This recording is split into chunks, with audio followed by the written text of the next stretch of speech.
special guest for you guys here today on Pure Evil MMA. You're never going to believe who I got in here.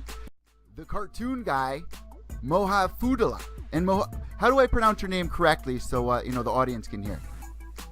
Hi, for you and for your audience, you can pronounce my name as Mojahed, Mojahed, Mojahed. But you can call me Moj. So I gotta say, man, the first time I saw one of your videos was right after Ronda Rousey lost, and you had Edmond Taverdian, no, freaking out, man. My first question to you is, how long have you been watching MMA or UFC? Because I know that you're also into boxing, but how long have you been into MMA? Well, I was knowing or notified about MMA since a long time, but I'm hooked since I saw Anderson Silva in 2012, the second fight with Chael Sonnen. Yeah.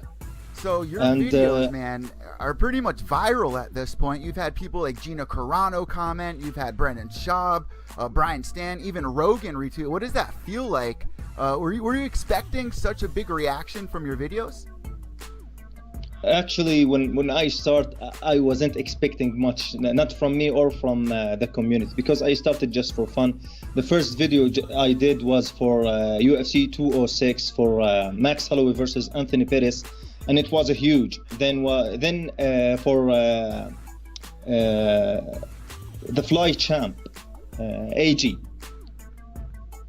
I did him a video. Then the reaction was also big, so I said, you know what, I'm gonna keep doing it. Then the bigger guys started tweeting, like Joe Rogan, Gina Carano, Chris Cyborg, and all the biggest MMA website like BG Pen and etc. etc. It feels good.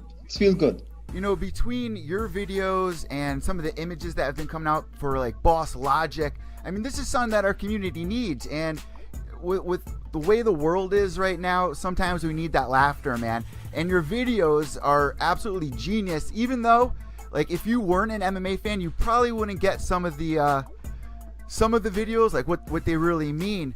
But I gotta ask, for anybody that's tuning in, maybe they haven't seen your videos before, what's one video that you could recommend, one of your favorite videos that you've made so far? One favorite video, let me check in just so quick. Look at my thumbnails of my videos. Well, I love all of them, but depend. If you're a fan of something so much comedy, you can check the last week videos. The one that started from the beef between Paulo Manalagi and Conor McGregor. If you just love into effects and more timing, you're gonna fall in love with that video, No Love, that I made for Cody versus TJ Dillashaw. That was too long, and the effects and the pyramids and the environment was so cool. I love it so much.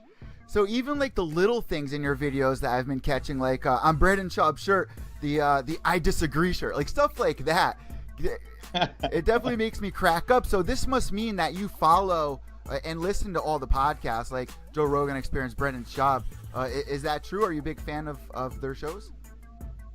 Yeah, exactly. That's what's happened. Since I hooked to the MMA, it was like a recommended video on my YouTube about Anderson Silva. So I start watching more fight. Then I just hooked to the commentator. I love the way that he explained, especially for me that never heard of jiu-jitsu. I was knowing what's going on the feet, but once it hit the ground, it was boring for me. So he was keep explaining, if he catch him, this is Kimura, he's escaping, he's trying to catch his back. So I like it. So I started Google it. What is the name of the UFC commentator? And it was Joe Rogan. So I type it on YouTube and I found podcast. So I start listening to his podcast. It was more education. So sometimes he has like the fight companion and other guests also like me, not educated about MMA, and he start explaining more, and he starts speaking about there was a good fight in the early 2000s, and I go back to YouTube and I watch that. So maybe inside a year or 6 months, I was completed and educated in MMA.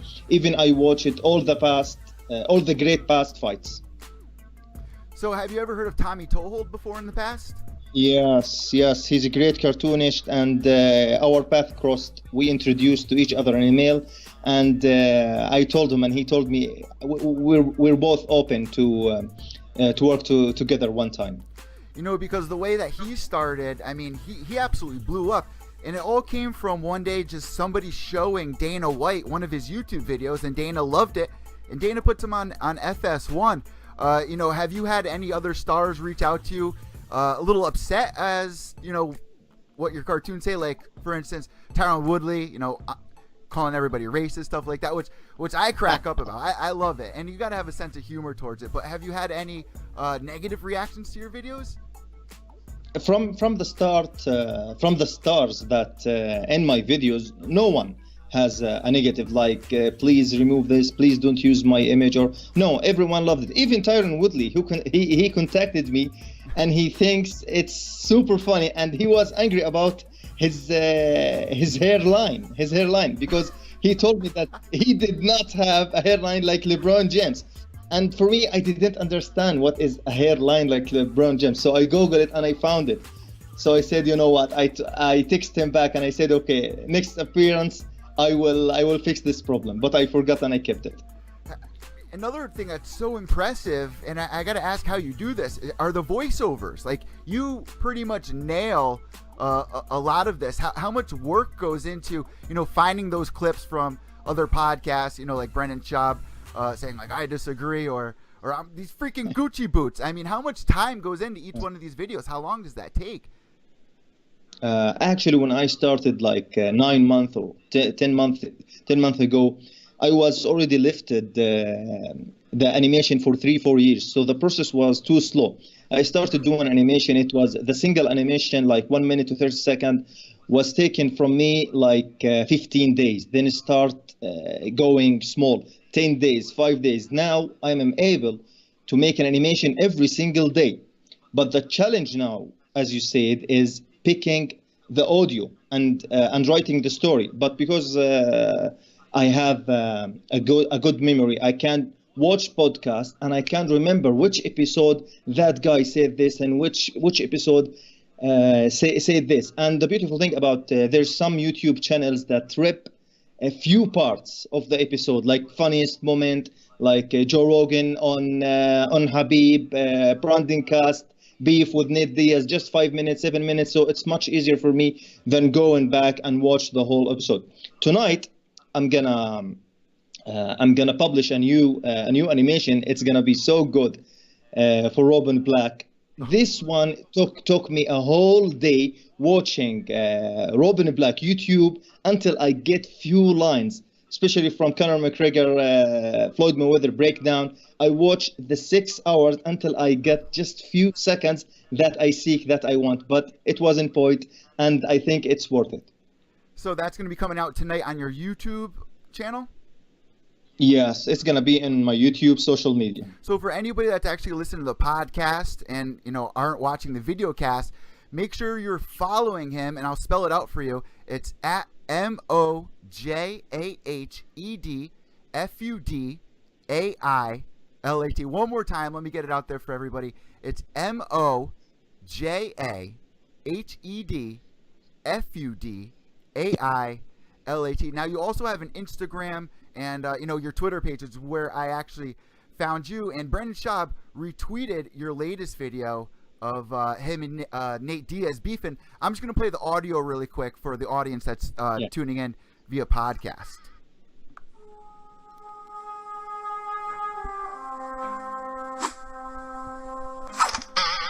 Dude, I'm proud of you, man. Whoa, what are you doing right now? Everyone knows I'm a kind of dick rider. My man, you didn't punch back for over a minute while he's beating the shit out of you. I'm sorry. You gave the referee no choice. You can't edit this video. Hey, man, let's give Connor some credit. Jesus Christ, man. I'm in skinny jeans and Gucci boots, for God's sake. What is going on right now? Fuck you. How about that? Hello, Notorious Irish Whiskey. That's right. Sit quiet, you little bitch. Stockton, motherfucker! Stockton! Absolutely classic, man. So my next question for you is, how much reaction did you see during the Mayweather-McGregor? Because you released quite a few videos on there, which are absolutely genius, between Paulie Malignaggi busting in on Dana White, the video that we were just showing, and my personal favorite was Mayweather-McGregor, the Form Voltron video, which I got a big kick out of. Out of those videos, you know, which ones had the most reaction, and did you see a boost in reaction during Mayweather-McGregor? Well, depend. If you count reaction as the video views, it will be the number 50 when the TMT Voltron it was. But as a reaction, like people contacting me and writing comment and reposting, I think it's the Brandon Schaub one and the one that Joe Rogan reposted. Joe Rogan actually reposted my work 3 times, and Joey Diaz also. That one was big. Both guy was on the lake watching Daniel Cormier eating his burger. Have you seen that? Yeah, of course. Yeah, that one went viral. And also the boxing community take my video as well, especially the Golden Boy one, where is Canelo keep running from Triple G, and the next one was the Zorro Boy, that action animation on the train. That was my favorite. So you're also a boxing fan, because I saw one of your tweets. It was like, you know, whenever there's a Triple G match, that's all I care about. How long have you been following boxing? Because it's been around for quite some time. I personally started watching when I was a kid with my father. Is this a sport that you've been watching, you know, since you were younger? Yeah, I used to watch a few boxing clips because it's not available here in the Middle East. I think there's only one network called BN Sport that take it exclusively. And sometimes I watch, sometimes I just watch the replay or the highlight on the internet. So I watch a few boxing, but you know what? I think boxing just got more views after MMA blow up. Like me, after watching MMA, I get back also to boxing. Now I'm pro boxing, pro MMA, and unfortunately for football and basketball and tennis, I stopped watching these, because once you compare the feelings, the enthusiasm that you take from MMA or real fight like boxing and MMA, you can't go back to watch football, basketball, or respect also. I got to agree, man, and this is something I got to give you kudos for. There's nothing better. There's no live sport out there that is better than MMA. There really isn't. Combat sports has you at the edge of your seats. It feels like the Super Bowl every time you're watching a fight. Anything can happen. Even if you don't know who the fighters are, you could see one of the best fights of your entire life. And it comes down to everybody in this world is going through their own thing. We need a little getaway, and we enjoy our sports. And that's another thing that you do, is the videos. I mean, it's just awesome, man. Just the feeling that you get from MMA. It's literally saved my life. And then to see your videos, Tommy's videos, it's just awesome. So my next question for you, as we get towards the end of this interview, is what's a day in the life for you? I mean, how do you come up with these ideas for the videos? Because it's really creative. Well, since I turned like a full-time freelancer, I start working from home. I used to work like in companies, but I work full-time from home. I start working in motion graphic, but since I hooked to MMA, I start doing this animation for the MMA community. So if I got no job, no work, no projects now between my hand, I start looking in the news, start watching, reading and watching YouTube podcasts. If there's a big news story, like I feel like I can make a fingerprint in it, like making it as a funny animation, I put it out there. But if was there nothing like important or you can say like trending, I just pass it. So one of my other questions to you is, how do you get these images? I mean, the faces look just like the fighter. How do you transition that into your computer? I mean, even the small details down to Mayweather's bodyguards you had down for the Voltron thing. I was cracking up to that. How do you, mesh that over into animation to have it look so spot on?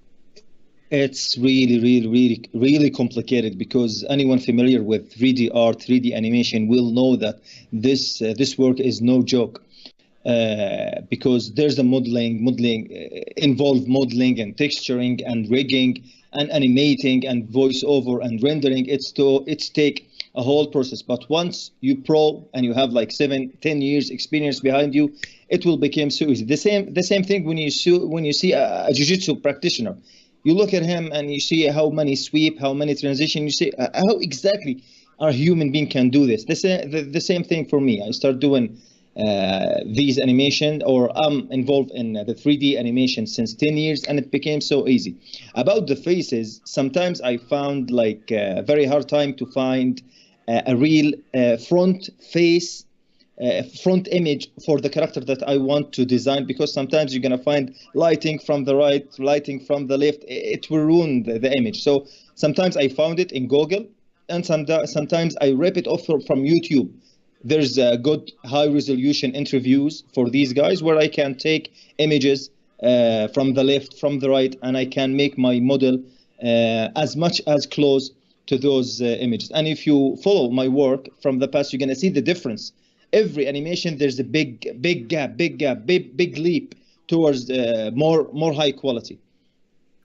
They literally look spot on, man, and I really appreciate everything that you do, because I get a huge kick out of this. So many stars are loving this, and if you haven't seen his work yet, guys, you have to go check it out. Go subscribe to his YouTube channel, follow him on Twitter and Instagram. So my last question to you, of course, you just told us about the Robin Black video, which I cannot wait. You said that's going to be coming out today, but you know, how many videos do you release a week, or how many videos is there going to be like a certain day that you get down? Like, I'm going to be releasing a video every Friday. What are some of the ideas moving forward that people can expect from you?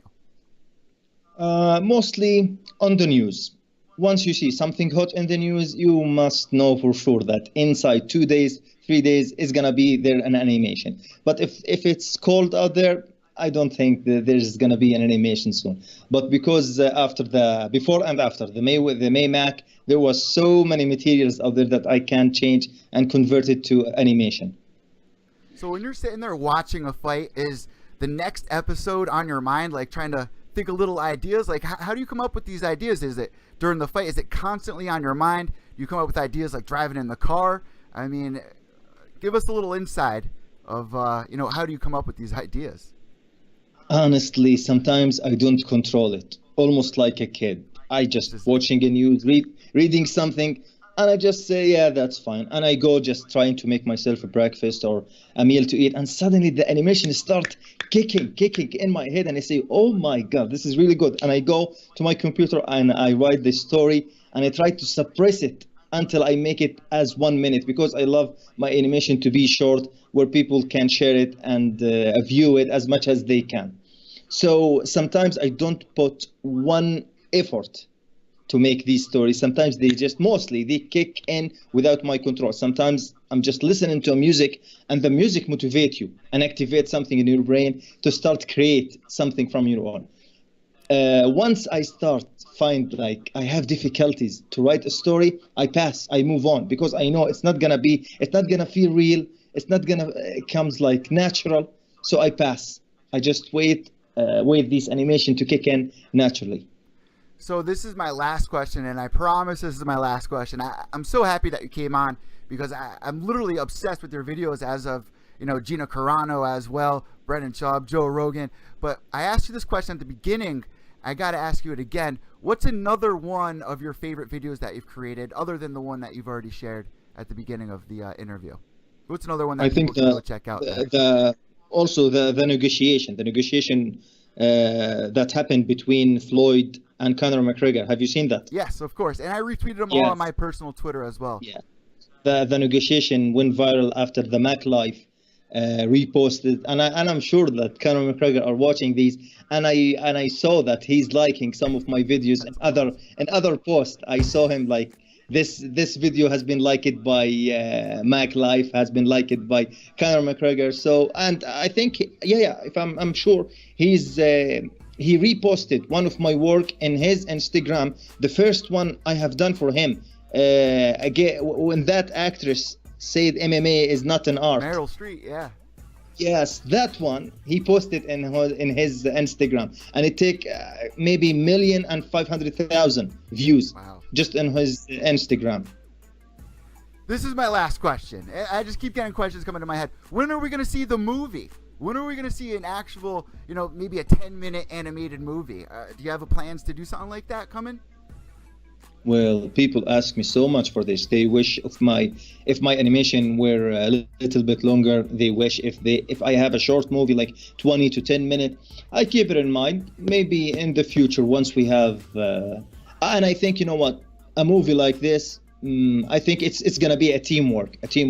Not everything on me. I can control the animation, few tips in the story, but maybe I need a writer. I need someone take care of the music, so I can take care 100% of my craft, which is 3D animation and the 3D creation of the movie. You know what you need, man? You need to get some sponsors, and I'm surprised you don't have any sponsors yet. So I'm happy that you're able to come on the show. I mean, man, you have so many superstars retweeting your videos. Has any companies reached out to you that would like to fund you? No, I'm kind of disappointed also because I've been starting doing this since 10 months, and there's a huge stars, huge personalities, huge champions, huge MMA web news has reposted and write things and make a simple interview, they can write it, but nothing happened actually. And I did get so much recognition or following, but I keep it positive, and I say, maybe one day I'll get the recognition that I deserve. It's definitely coming, man. You're on a lot of people's radar. I want to thank you so much for coming on Pure Evil MMA and answering all of my questions. And I am very excited for this Robin Black video. Guys, make sure you're following him on Twitter at MOJAHEDFUDAILAT. That's also on Instagram. And also, you have to subscribe to YouTube. Thank you so much for listening, and thank you so much for interviewing me. And if there's one thing that I can say, as an experience, don't invest so many emotions in your fight, because sometimes your best fighter lose and you left with a broken heart. Thank you so much for coming on Pure Evil MMA. Have a great day and enjoy the fights. Thank you so much.